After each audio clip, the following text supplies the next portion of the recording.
Happy Monday, everybody.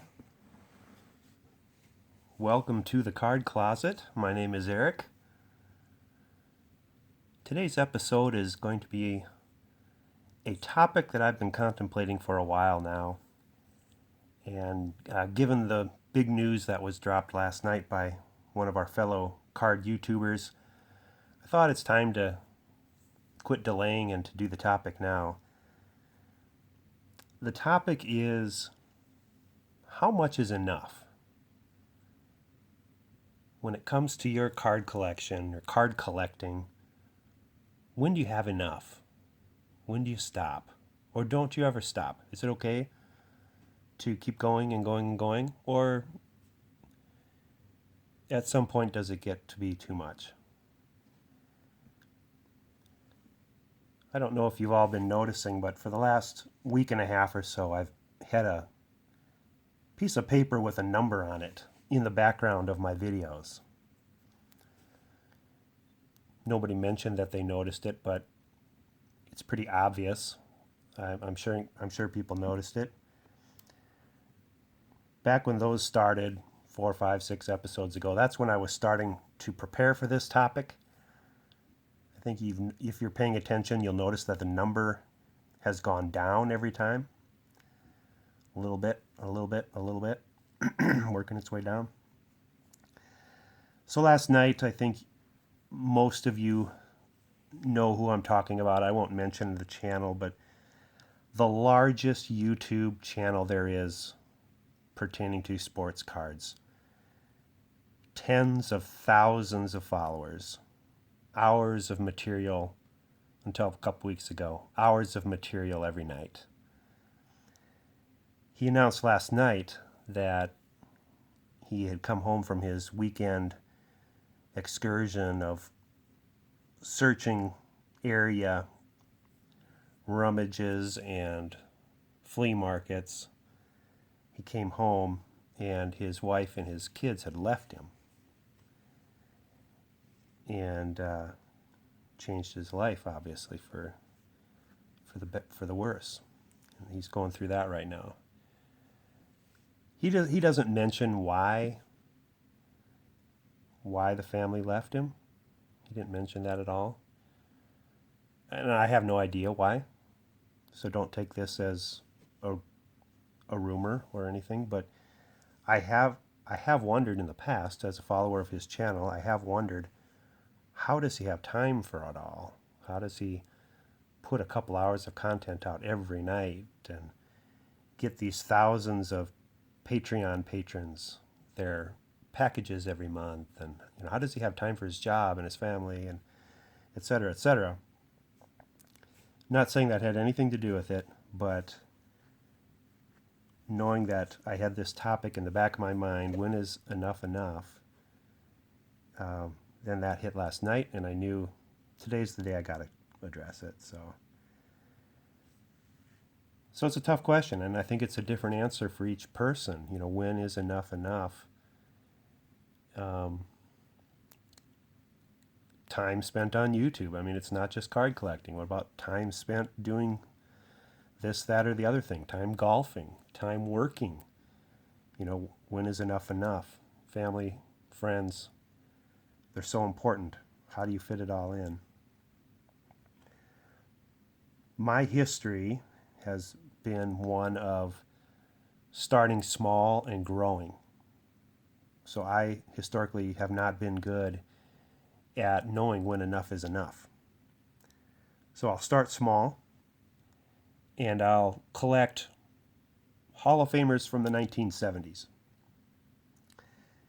And then once I had a pretty good handle on those, then I expanded to complete sets going back to 1977, because that was the year I got my first pack of cards. Once that was accomplished, let's go back to 1974, because I can remember my friends who had older siblings had a lot of 74, 75, and 76 cards when I was a little kid that I'd see. And then when that was accomplished, why don't we just do the whole decade? I'll go back to 1970. And that's what I'm working on right now. Complete sets back to 1970.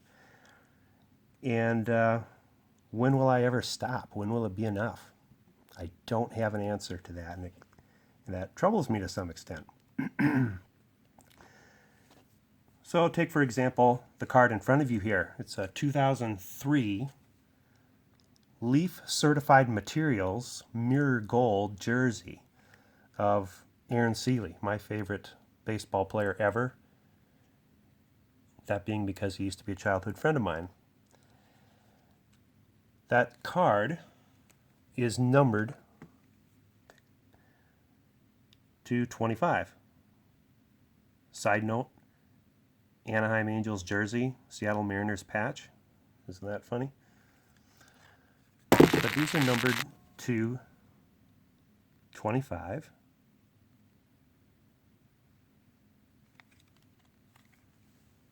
I'm a super collector of Aaron Seeley, so I should get one of those.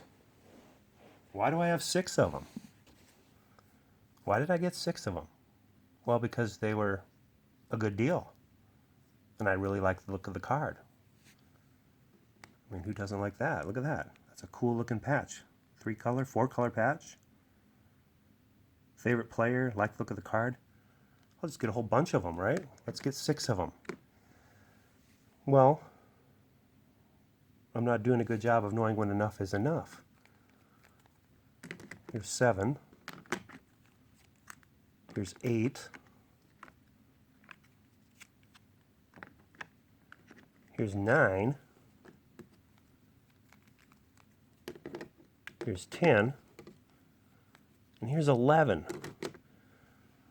Why in the world do I have 11 out of the 25 that were made? Why do I need 11?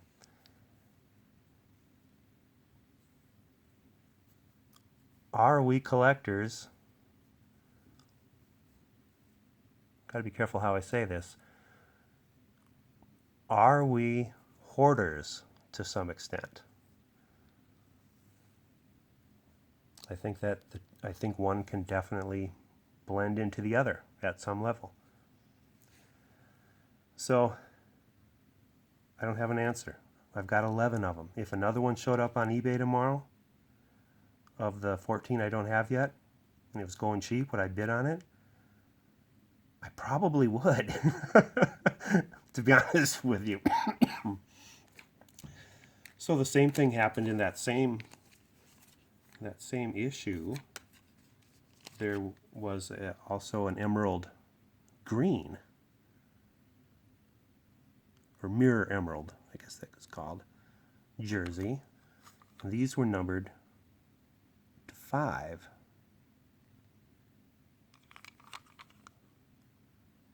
And I just love those. Absolutely loved them. So every time I saw one on eBay, I got it. Notice here there's actually a California Angels patch on that one. So I've got 4 out of the 5 that exist of that Mirror Emerald card. So again, I don't know when to stop.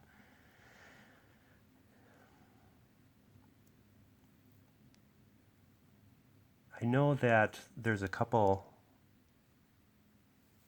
people that have done videos lately about being influenced by what you see in channels. You know, does a YouTube video and what somebody else collects influence you or not? That topic's been lightly going around, and I can honestly say to date it has not caused me to go out and buy anything I haven't bought before, but I'm thinking about it.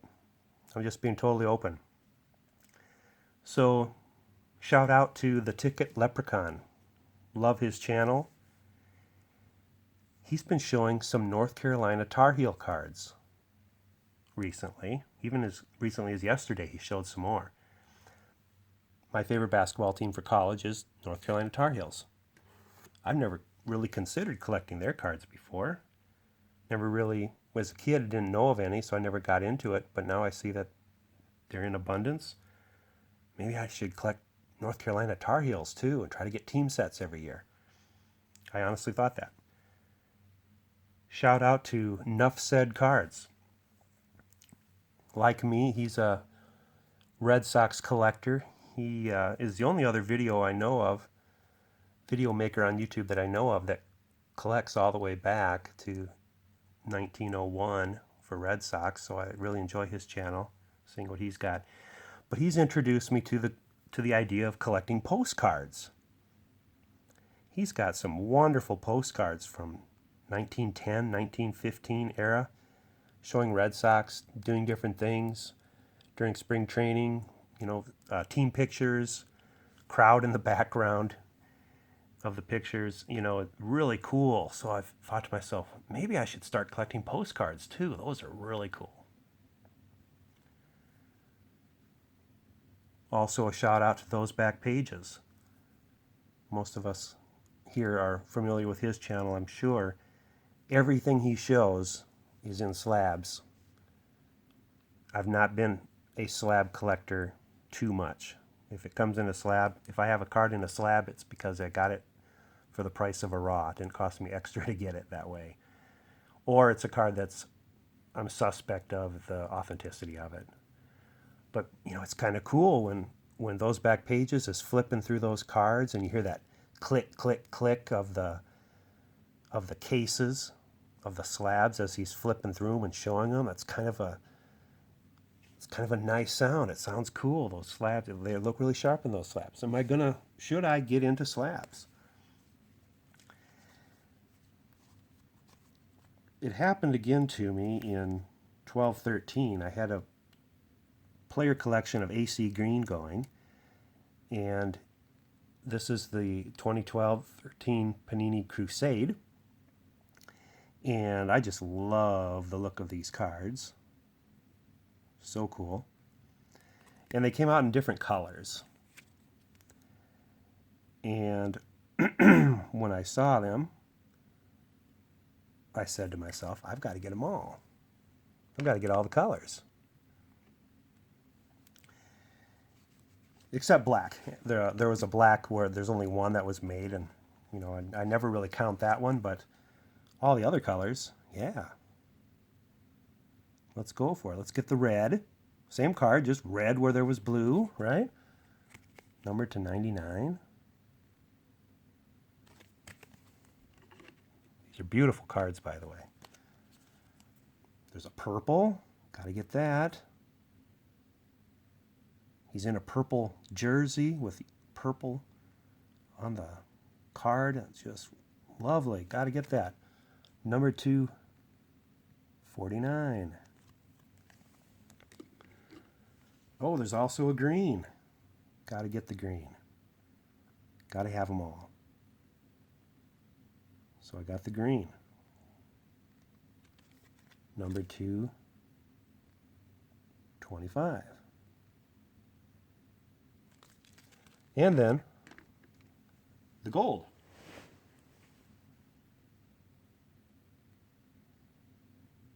There's the gold version.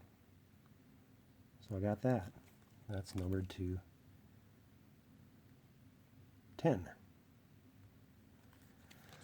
So, you guys do the same thing? Or is there something wrong with me for wanting it all? Or is that just a set collector's mentality? Because I am a set collector, so completeness is important to me. Oh, by the way, I did pick up the black. Very pretty card.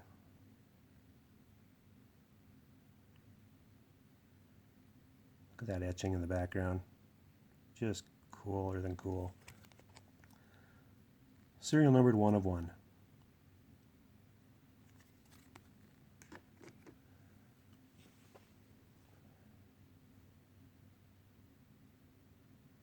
So this number in the background. For the last year and a half, 2 years, I worked really, really hard. It took me about a year, off and on, to get my entire collection entered in the trading card database. And I think in a future video I'll read off some of my statistics for you. I think they might be interesting. Put some of the more interesting ones up front here. But the trading card database, you can mark your cards as one of 3 things when you enter them in. It's a card you have that you want to keep. So that goes in your collection. It could be a card that you want to trade. So you mark that as for sale or trade. Or it's a card you don't have, but you want it, and you can mark it as being in your want list. So I am now caught up with everything's entered. So everything I have that's in my collection is labeled as such. Everything I have that is for sale trade is labeled as such. And I finally just recently got everything entered as want that I still want to get. And that's how many cards are left that I still want to get that I don't have. 2,464 of them. So that sounds like a lot. But most of them are set, building sets. Basketball, football, baseball sets from the early 1970s. That's where the bulk majority of them are. Some of them are team set completion cards I need for Steelers, Lakers, or Red Sox. Most of that subset being Red Sox cards pre-1930. And then there's maybe 5 or 10 Aaron Seeley cards I don't have yet, so those are on the list. And other than that, that's about it. So this number here to me is going to show if I can be content with what I currently collect, or if I'm going to keep expanding. I'm not saying that necessarily is wrong to do. For me, though, I'm just maybe convicted that I need to just limit the scope. So I'm going to put that number in the background. Hopefully it only goes down. If you ever see it go up, that means I had a weak moment and I've decided to collect something in addition to what I already collect. So that's my story. How do you know if you've gone too far? How do you know when enough is enough? I think there's a couple signs. If it is affecting your finances, then you've gone too far. If your ability to make your house payment or buy groceries or get your wife a decent Mother's Day gift is hampered because of the money you're spending on your cards, then you've probably gone too far. If you've got young kids, be aware of what they're saying. How many times do your kids complain or want you to do something with them, but you don't have time because you're going to go make your YouTube video for the night? Or you're sorting cards and don't have time for them. Look for little signs on things they say, or maybe expressions they make when they find out you can't do such and such with them because you're going to go make a video. Just try to watch for how it's affecting them. And your spouse as well. How are they supportive of your hobby? Or when you say you're going to go to a card show this weekend, do you get comments like, can we really afford that? Or, that's all you do anymore, spend time with your online friends. I mean, I don't know what. My wife doesn't do those kind of things, but I could imagine that would be a trouble sign. So just look for those kind of things. Collecting can be a great, great thing, but it can also be a bad thing if it's hurting our relationships. So that's it from the Clark Closet. Take care. Bye.